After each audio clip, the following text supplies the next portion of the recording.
Apple cider vinegar. आज की video में एप्पल साइडर विनेगर के बारे में बात करेंगे। एप्पल साइडर विनेगर दरअसल एप्पल जूस से एक्सट्रैक्ट किया जाता है। इनफैक्ट वो एप्पल जूस ही होता है जिसको हम over the period of weeks expose करते हैं विद ऑक्सीजन, और रिजल्टिंग उसमें क्या होता है कि यीस्ट या फिर कुछ बैक्टीरिया जैसे कि एसिडोबैक्टीरिया जो है वो उसके ऊपर फर्मेंटेशन का प्रोसीजर करते हैं, और रिजल्टिंग वो पहले कन्वर्ट होता है अल्कोहल में या साइडर में, और फर्दर फर्मेंटेशन के बाद वो कन्वर्ट हो जाता है एप्पल साइडर विनेगर में। वैसे तो विनेगर बहुत लंबे अरसे से बनते चले आ रहे हैं, पाकिस्तान में भी, इंडिया में भी, और इसके अलावा traditionally through out the world जितनी भी रेसेस रही हैं। बट उनका जो मेन पर्पस होता था वो सोर टेस्ट को ऐड करना होता था, जो कि पिकल्स में यानी अचारों में या फिर डिफरेंट फूड फ्लेवरिंग एजेंट्स के तौर पे इस्तेमाल होता था।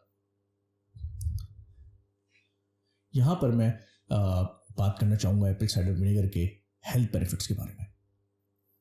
एप्पल साइडर विनेगर के बारे में लोगों ने बहुत सारी बातें सुनी है कि शायद वो विटामिन्स प्रोवाइड करता है, लेकिन एप्पल साइडर विनेगर के अंदर ना ही विटामिन डी, ना ही विटामिन सी या कोई और विटामिन पाया जाता है।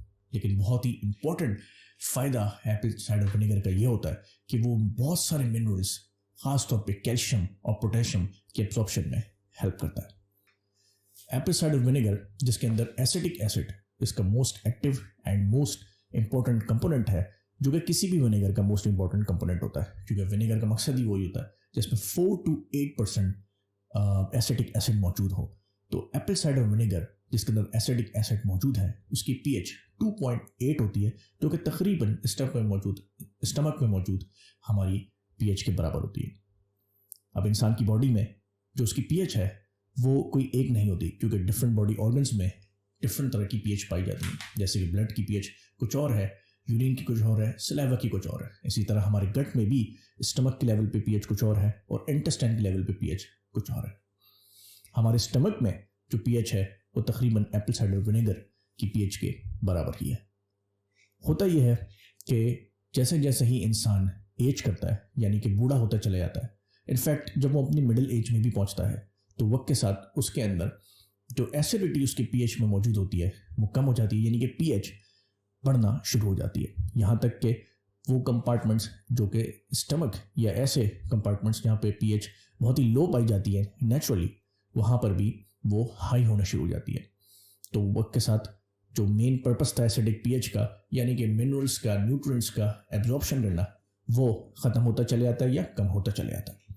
इसी तरह हमारी बॉडी में जो ब्लड है इसमें भी pH का बहुत इंपॉर्टेंट रोल होता है, और थोड़ा सा भी इसमें अगर फ्लक्चुएशन हो जाए तो बॉडी पे जो इम्पैक्ट है वो बहुत ज़्यादा होता है। कैल्शियम की एब्जॉर्प्शन और उसके मेटाबॉलिज्म में, इनफैक्ट उसकी ट्रांसपोर्ट में जो बहुत इंपॉर्टेंट रोल है वो एसिडिटी ऑफ द pH का। अगर pH एल्कलाइन हो जाए तो कैल्शियम सॉफ्ट टिश्यू के अंदर डिपॉजिट होना शुरू हो जाता है, जिसकी वजह से हमें आर्थराइटिस, यानी कि जॉइंट्स में अगर डिपॉजिट हो जाए तो हमें आर्थराइटिस, खासतौर पे माइग्रेटरी आर्थराइटिस का सामना करना पड़ सकता है। और इसके साथ साथ अगर वो नर्व टिश्यू में जमा होना शुरू हो जाए तो हमें न्यूराइटिस हो सकता है। वक्त के साथ साथ मोतिया की शिकायत भी कैल्शियम की डिपोजिशन की वजह से ही होती है, और इसके साथ साथ दूसरे प्रॉब्लम्स जैसे कि ट्विचिंग, मुख्तलिफ जगहों पे फेस पे अराउंड द आई ट्विचिंग का सामना भी करना पड़ सकता है। काफ्स में क्रैम्प्स पाए जा सकते हैं।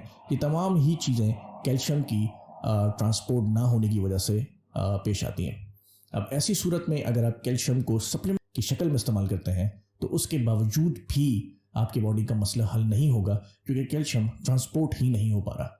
लेकिन अगर यहाँ पर आप एप्पल साइडर विनेगर का इस्तेमाल करें तो वो मसला जो ट्विचिंग का है, जो क्रैम्प्स का है, जो न्यूराइटिस का है, जो पेन का है, जो आर्थराइटिस का है, वो हल हो सकता है।